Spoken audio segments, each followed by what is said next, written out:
இங்கே அரசியல் அப்படின்றது வந்து ஒரு 3 பேருக்கு சாப்பாடு வாங்கி கொடுத்துட்டு அதை ஒரு தம்பி வந்து வீடியோ எடுத்து கேமரா மேன் வந்து வீடியோ எடுத்துகிட்டு கையிலே ஆகாசம் கொண்டு வந்ததும் பாசம் அப்படின்னு சொல்லிட்டு அந்த பாட்டை வந்து பிஜிஎம்மில் போட்டு ஏன்னா அதை வந்து இன்ஸ்டா எக்ஸ்தெல்லாம் இது மாதிரி இடத்துல வந்து ரீல்ஸாக போட்டுட்டு பண்ணுறது கிடையாது அரசியல். புரியுதா?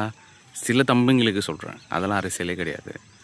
அரசியல்ன்றது உன்னுடைய பண்பாடு என்ன, உன்னுடைய நாகரிகம் என்ன, உன்னுடைய வரலாறு என்ன, உன்னுடைய இலக்கியம் என்ன, உன்னுடைய இலக்கணம் என்ன, நீ இது வரைக்கும் என்ன எப்படி வாழ்ந்துட்டுருக்க, உன்னுடைய அடையாளம் என்ன, உன்னுடைய அடிப்படையான உன்னுடைய வாழ்க்கைக்கு தேவையானது என்ன, உன்னுடைய வாழ்வியல் என்ன, இதெல்லாம் இருக்குது. அதை தாண்டி உன்னுடைய உரிமைகளை நீ எதிர்த்து குரல் கொடுக்கும்போது அவனே உன்னுடைய குரல் வலையை நசுக்கி உன்னை தூக்கி ஜெயிலில் போடுவான். அதெல்லாம் பார்க்கணும்.